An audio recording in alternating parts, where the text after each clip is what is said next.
Oh, Shongololo. Got one? This is the one we're looking for, the red and black millipede. Wow, they are big.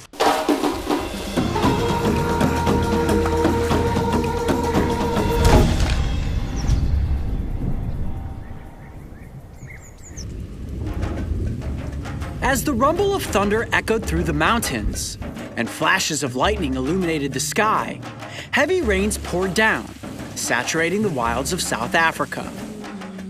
Tonight we are hunkered down at the Tainskloof Game Reserve, waiting for the storm to pass. When it does, the life-giving rains will have brought one mysterious creature out from hiding. Creepy, crawly, and completely harmless, this native arthropod definitely deserves a moment in the spotlight. Oh, he's awake. You guys got a lot of lights out here. It's a little late for lights, isn't it? No, it's the perfect time. Or you guys want to go searching for creatures? Oh, yeah. Well, the good news is that we're on location right now in South Africa, staying at the Reserve Protection Agency's headquarters. And earlier today, some rain moved through, which means that the animals are going to be moving about. Yes. Now, I heard a rumor that there's a little creepy crawly that may be out tonight called the Shongololo. Oh, what? The Shongololo. Sounds crazy, right? Could be creepy, could be crawly, and if you guys are ready, get the flashlights on. See if we can get one up close for the cameras. You guys ready? Let's do it. All right, here we go. All right, let's venture out from under the overhang and into the mist. Can you see that mist coming down? Yeah, I can. I know, it looks like we're in Costa Rica right now, not South Africa. And here you go, if you crouch down, point your camera at the ground, bring the lights down here, you'll notice how much moisture is in this grass. And we're in the dry season right now. And what's crazy is that I think we brought the rain from Ohio. I was expecting arid terrain and lizards and reptiles all over the place. And so far, we've been wet this entire trip. Over here, we've got a rock structure. All those little nooks and crevices are the perfect place to find the myriapod that I'm after tonight. You guys ready? Let's do it. Let's go search. All these crevices are the perfect place to look. You see all this moisture just spilling down the rock sides. We're looking for the Shonga, what is it again? Shongololo. And how do you spell that? Shongololo. Shongololo. Wow, I'm actually impressed. Oh, right here. That didn't take us long. Now you may be looking at that thinking to yourself, that's a millipede. Shongololo is the indigenous name here in South Africa for the millipede. Now this is a big black one. Come here, buddy. I'm gonna pick it up very gently. Oh, buddy. Look at that guy. Now, there are several different species in this area, and this is actually not the one that we are looking for. This one is just completely black in coloration. Actually, it looks a lot like the millipede that we found in Arizona. It does a bit. Now, there are 8,000 species of millipede worldwide, and the ones here in South Africa are bigger and in many instances more brightly colored. Now, I'm gonna place this one back. You may be thinking, man, that's a big millipede. Why don't we film that one? Trust me, guys, when you see the millipede that I'm after, it is much more impressive looking. All right, I'm gonna place this one back down on this rock. You ready? Yep. All right, little buddy. Let's check this plant structure as well. Good place for snakes, maybe some frogs. Oh, Shongololo! Got one?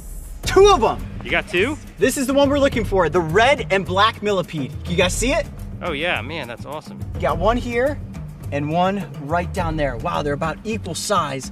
They are big, but this is exactly the species that we were looking for. Now, I'm gonna gently take one of these off the tree. Let's take it under an overhang and get up close for the camera. Sound good? Sounds good, yeah, we should get out of this rain. It's starting to really come down.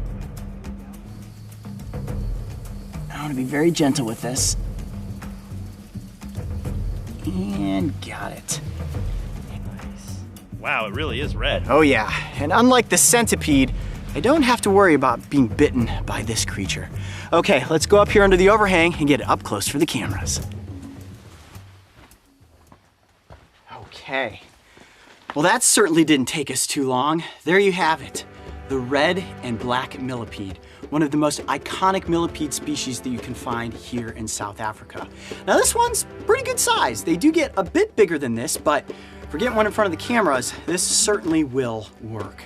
Now, I'm free handling this millipede, and this is completely safe. Unlike centipedes, they do not bite, so I have nothing to worry about here. Now, similar to insects and arachnids, they are arthropods, but both centipedes and millipedes are part of a superclass known as myriapods. To some species, they are considered toxic. However, to humans, if you eat one of these, you're gonna get sick, but it's not gonna kill you. Not that I can imagine you'd ever want to eat a millipede. Now, the millipede is the perfect little recycling creature in nature. And what they're doing is breaking down all the decomposing plant matter that you'll find out there on the forest floor, whether it be leaves, mushrooms, or anything else that's decomposing. Honestly, sometimes even dead animals, they will help break that down and return it to the ecosystem. Now, the way that these creatures breathe is through a series of small holes that run along the side of the body called spiracles. And they are very, very fragile considering the fact that they have this rigid exoskeleton.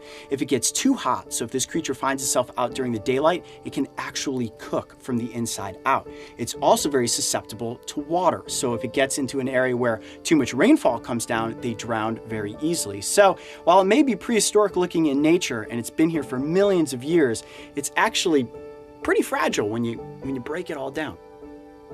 Now here's something that's cool, and the reason I wanted to feature this millipede is because it is red and black. And that red coloration, as you guys know, my favorite saying, aposematic coloration, is a warning to any potential predator that I may be toxic.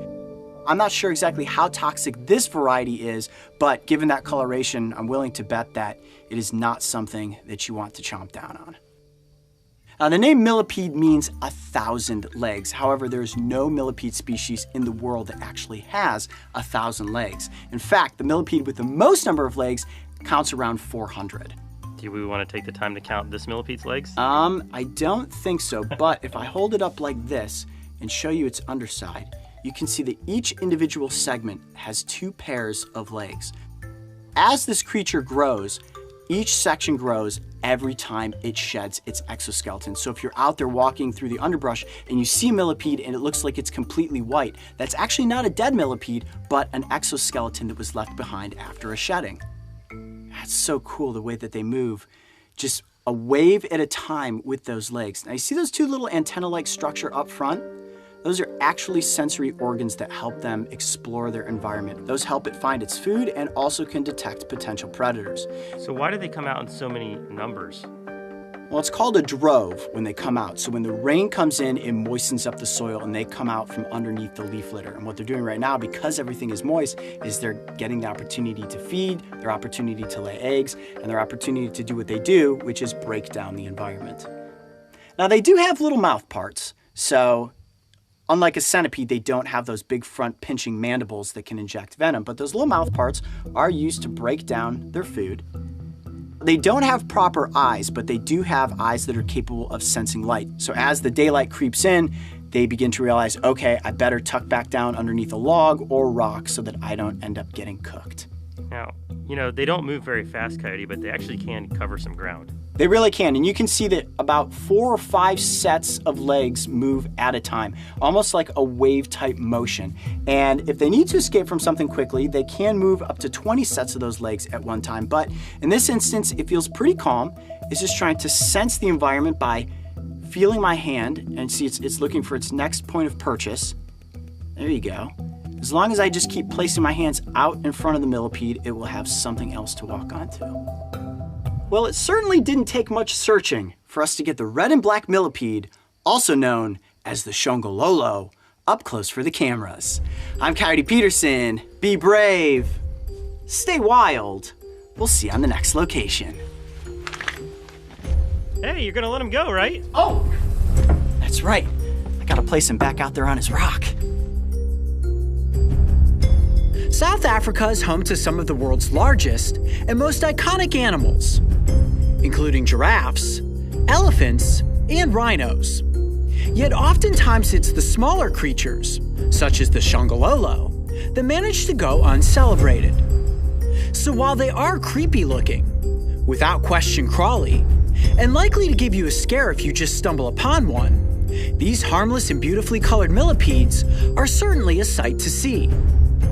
And the good news is that if you do see one, it means that the much-needed rains have likely returned, to bless Africa. Hey Coyote Pack! I have some exciting news. I am proud to announce that the crew and I are headed back on tour with Brave Wilderness Live. Our next shows take place in the Midwest. Tickets can be purchased at the Brave Wilderness website, and these shows are certain to sell out, so make sure that you reserve your seats today. And don't forget, subscribe so you can join me and the crew on our next big adventure. I'm Happy Peterson, be brave!